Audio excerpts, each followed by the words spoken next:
तो पिछले एपिसोड में आपने देखा कि करण और उसके सारे दोस्त वदिराज के नगर हिमनगर गए हुए हैं, लेकिन तभी वदिराज उन सभी पर हमला करने लगता है। वहीं दूसरी ओर करण अप्सरा के साथ सबको बचाने की कोशिश कर रहा है, लेकिन इसी बीच वदिराज करण के सीने पर पैर रखने वाला होता है। अब आगे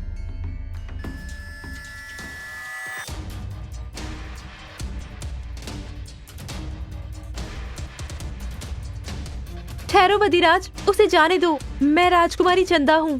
क्या? हाँ वदिराज, तुम तो मुझे जानते ही होंगे। राजकुमारी जी, आप अभी तक इसी रूप में हैं? हाँ वदिराज, अब समय आ चुका है मुझे मेरे श्राप से मुक्ति मिलने का। हाँ वदिराज, मैं यहाँ राजकुमारी चंदा की सहायता करने के लिए आया हूँ। मुझे माफ करना राजकुमारी जी, मुझसे बहुत बड़ी गलती हो गई। कोई बात नहीं, तुम्हारी जगह हम भी होते तो यही करते। मेरे हिमनगर में बहुत सारे लोग ऐसे आते हैं जो मेरा फायदा उठाना चाहते हैं। मुझे लगा कि शायद आप लोग उन्हीं में से होंगे। नहीं वदिराज, ऐसा नहीं है। उसके बाद चिड़िया उसे सारी बात बताती है और उसे अपने साथ चलने के लिए कहती है। जी अवश्य राजकुमारी जी, मैं भी साथ चलूंगा। चलिए अपना सफर तय करते हैं।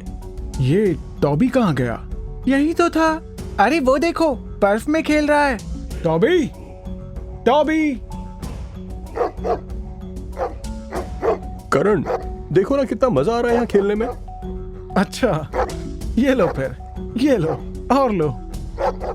और करण उसकी तरफ बर्फ का छोटा गोला फेंकता है। अरे वाह, मैं भी आता हूँ। अरे हम भी आ रहे हैं। और सभी लोग बर्फ में हंसी मजाक और खेलकूद करने लगते हैं। सब लोग बर्फ उठा उठाकर एक दूसरे पर फेंकने लगते हैं और तभी बर्फ खोदते हुए करमजीत का हाथ एक चीज पर लगता है। अरे देखो तो दोस्तों, यहाँ कुछ है, जल्दी से सारी बर्फ हटाओ। तो सब लोग मिलकर सारी बर्फ हटाने लग जाते हैं और वहां जमीन पर एक दरवाजा होता है और करमजीत और करण जोर लगाकर उस दरवाजे को खोलते हैं। तो देखते हैं कि कुछ सीढ़ियां नीचे की तरफ जा रही थी। तुम सब यहीं ठहरो, हो सकता है अंदर कोई खतरा हो। मैं जाकर देखता हूँ। नहीं नहीं करण, तुम अकेले नहीं जाओगे, मैं भी तुम्हारे साथ चलूंगा। ठीक है, हम दोनों जाकर देखते हैं, बाकी तुम सब बाहर रहना। तो करण और करमजीत दबे कदमों से सीढ़ियों से नीचे उतरते हैं। वहां काफी अंधेरा था और दीवार पर एक तरफ एक लैंप लगा होता है। वो देखो करमजीत, लैंप। क्या पता ये भी कोई जादुई लैंप हो। अब इसे उठाएं या ना उठाएं? उठा लेते हैं, फिर देखते हैं क्या होता है।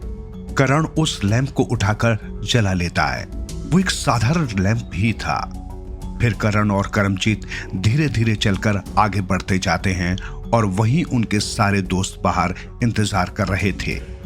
इनको इतना समय क्यों लग रहा है? वही मैं भी सोच रहा हूँ। मुझे तो लगता है हमें भी नीचे जाना चाहिए। नहीं नन्ही, डरो मत, वो दोनों बहुत बहादुर हैं, उन्हें कुछ नहीं होगा। तभी करण और करमजीत की ओर से चिल्लाने की आवाज आती है और उनके दोस्त घबरा जाते हैं। फिर अचानक उनके हंसने की आवाज आती है। आओ सब लोग, जल्दी नीचे आ जाओ। हाँ हाँ जल्दी आओ, ये तो बहुत अद्भुत है।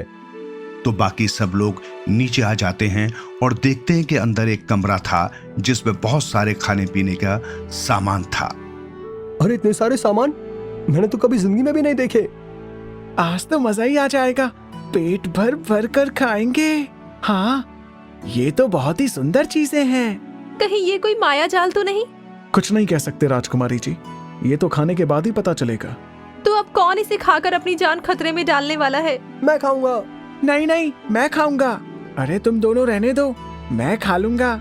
और इतने में करण वहां से एक फल उठाकर खा लेता है, लेकिन करण को कुछ भी नहीं होता है। सब कुछ सही है, टूट पड़ो जवानों।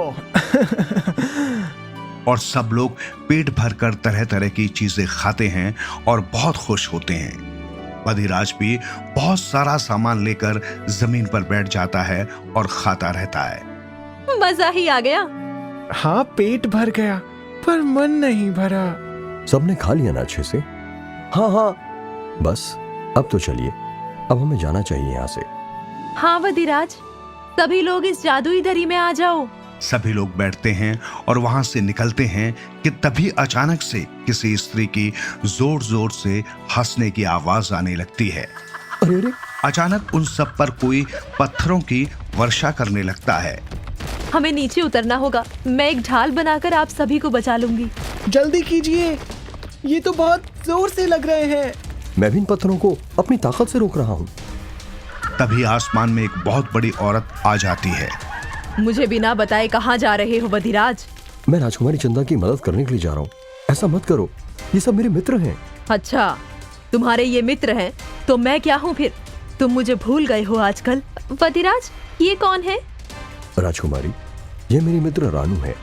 उसे बिल्कुल भी पसंद नहीं है कि मेरा कोई और मित्र हो। तो तुम समझाओ उसे। वो मुझे क्या समझाएगा? एक तो बिना बताए उसे यहाँ से ले जा रही हो और ऊपर से मुझे अकड़ दिखा रही हो। नहीं, ऐसा नहीं है। और तभी गुस्से में रानू अपने मुंह से फूंक मारने लगती है। इससे सभी लोग उड़ने लग जाते हैं और अपनी जान बचाने के लिए वहां पर पड़ी हुई चीजों के पीछे छुप जाते हैं। करण, अब क्या करें? करमजीत, चलो और उस स्त्री पर हमला करो, वरना ये सबको मार देगी। मैं जाता हूँ मित्र, बहुत तेज हवा है, चला भी नहीं जा रहा। करमजीत मुश्किल से उसके पास पहुंचता है और उससे लड़ता है। देखो, ऐसा मत करो। अब क्या होगा? हमें कुछ करना होगा। अगर वहाँ गए तो मारे जाएंगे। कहीं हम लोगों की वजह से करण और करमजीत और मुश्किल में ना पड़ जाएं। हे भगवान, रक्षा करना। अरे रानू, तुम ऐसा क्यों कर रही हो? क्या करूं, कुछ समझ में नहीं आ रहा। मैं इसे मार भी तो नहीं सकता। वो तो परी की तरफ आग फेंक रही है। हे भगवान, ये क्या हो गया? इसने मेरे पंख जला दिए। तुम एक स्त्री होकर दूसरी स्त्री को दुख दे रही हो। क्या तुम्हें लज्जा नहीं आती? तुम मुझे मत सिखा। तुम सब आज यहाँ से जिंदा नहीं जाओगे। हम माफी मांगते हैं। ऐसा मत करो रानू। तुम गलत कर रही हो रानू। तुम कितना बदल गए हो। अभी भी उन लोगों का ही साथ दे रहे हो। नए लोगों के जीवन में आ जाने से पुराने मित्रों को नहीं भूलते वधिराज। रानू, तुम गलत सोच रही हो, तुम गलत कर रही हो। जितना भी लड़ लो, मुझसे बचना नामुमकिन है।